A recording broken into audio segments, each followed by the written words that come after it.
Good evening, everybody. President Obama and British Prime Minister Gordon today calling for a new world order to tackle our global economic crisis. It's been a long time coming, but tonight, because of what we did on this day, in this election, at this defining moment, change has come to America. All right, folks, there's a lot going on right now. Decisions being made that are unprecedented and will have an overreaching impact on what it means to live in the United States of America. Both the Senate and the House of Representatives have just overwhelmingly passed the National Defense Authorization Act. Squeezed into this military funding bill are two provisions that give the military not just lots and lots of money, but lots and lots of power as well. A new generation of surveillance drones could soon be watching us all. The Federal Aviation Administration is expected to announce plans to expand the use of domestic drones in American airspace. Well, get ready to look up at the sky and see drones hovering above. As of now, unmanned aircraft could only be used by military airspace and by certain law enforcement agencies. But this week, Congress passed a bill that would allow for commercial and private use of the drones. I have two words for you: predator drones. You will never see it coming.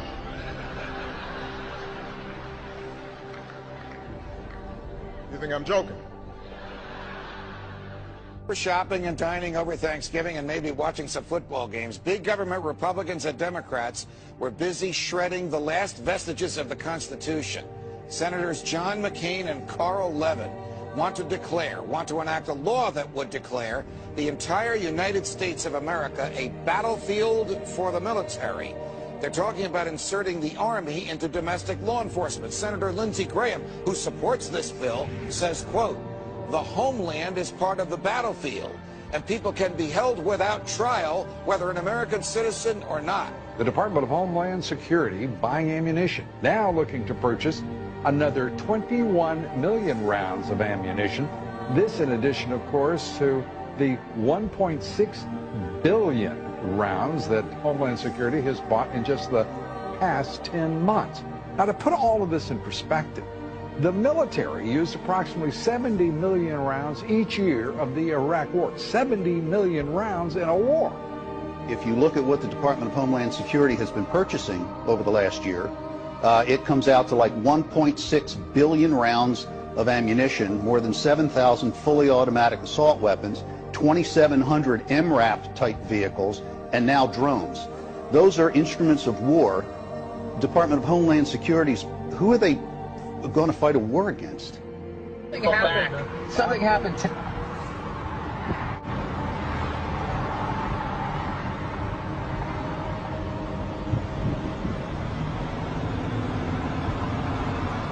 Robert Whitaker, the Tactical Supervisor for El Paso SRT for Homeland Security Investigations. Well, we have our big vehicle out here. It's an armored vehicle.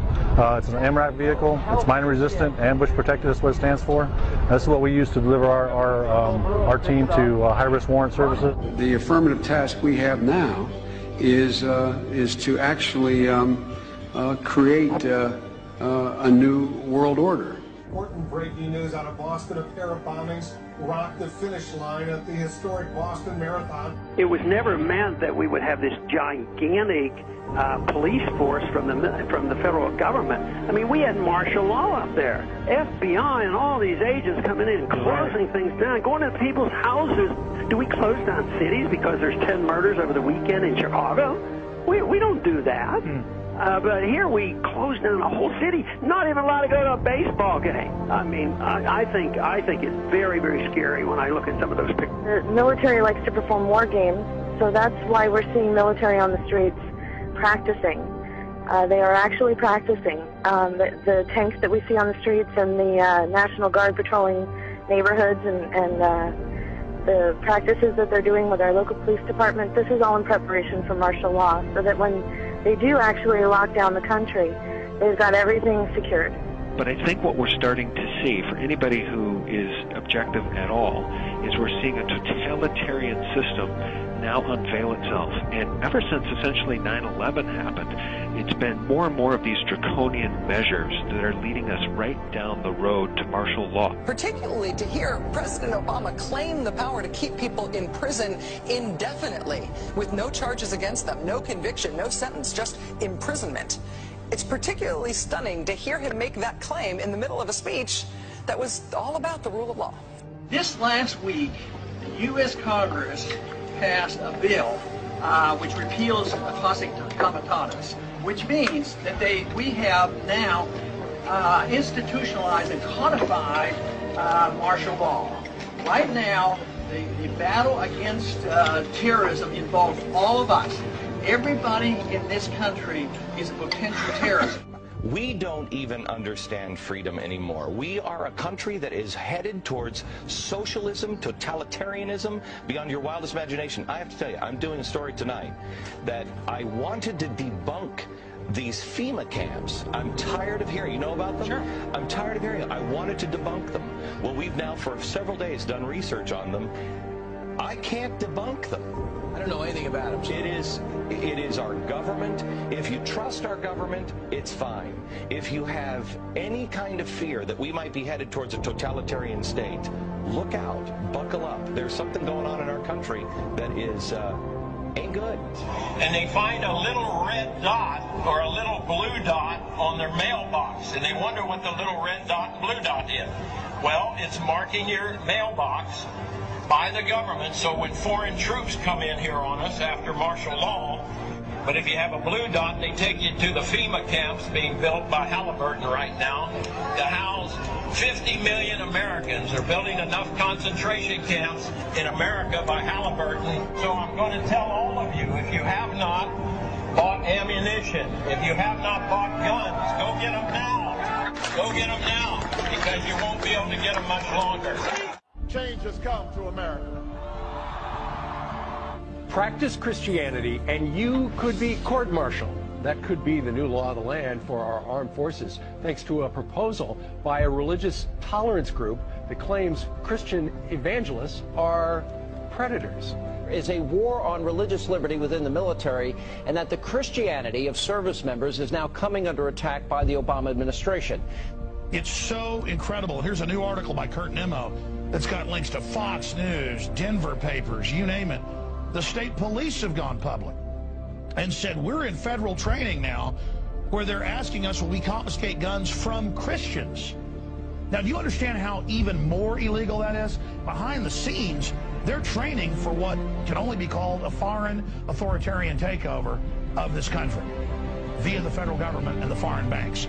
Here's the article. Colorado troopers trained to consider Christians as dangerous terrorists. Absolutely amazing. And it's all bibliographed. It's all linked to it being announced, to it being reported.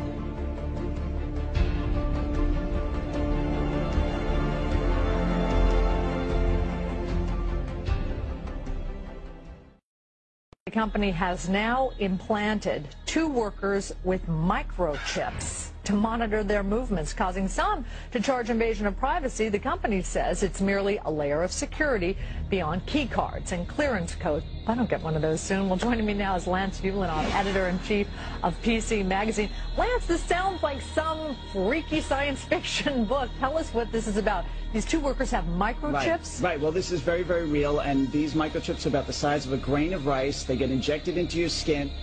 Futuristic film. Humans injected with a tiny chip holding the key to all of their private information. But as you're about to see in our CBS 46 investigation, it's not fiction. In fact, it's being marketed in Georgia as life-saving technology. Life-saving technology. We have a Florida family who are really pioneers in a brave new world. They have volunteered to be the first ever to have microchip identification devices implanted into their body.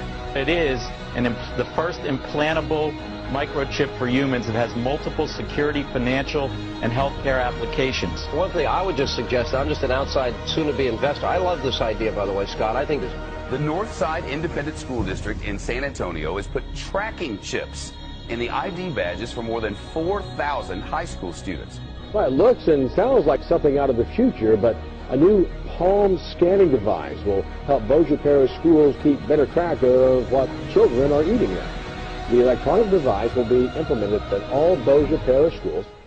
Now we're seeing a complete totalitarian takeover of the United States of America. And we've been talking about this for years now. This is the police state. This is the police state. This is what a total breakdown of our society looks like. But we're seeing all of this intensify. This is all intensifying around the Second Amendment. Should we be able to own guns or not? Let's take guns away from the people. These are very big, very hardcore issues. No matter what your purpose is, you must leave. If you do not disperse, you may be arrested and or subject to other police action. The use of riot control agents and or less lethal munitions, which could cause risk of injury to those who...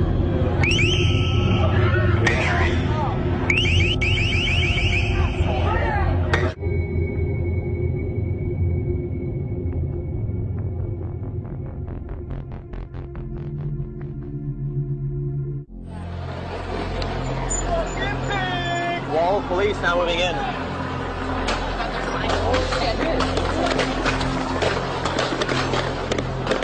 American, every person on United States soil or international soil can be deemed as a terrorist. If they have really any reason to want to detain you, they don't need to acknowledge your Fourth Amendment rights. It's what supported things like the Patriot Act and now the NDAA and the ever-encroaching police state. By order of the City of Pittsburgh Chief Police, I hereby declare this to be an unlawful assembly. I order all those assembled to immediately disperse. You must leave.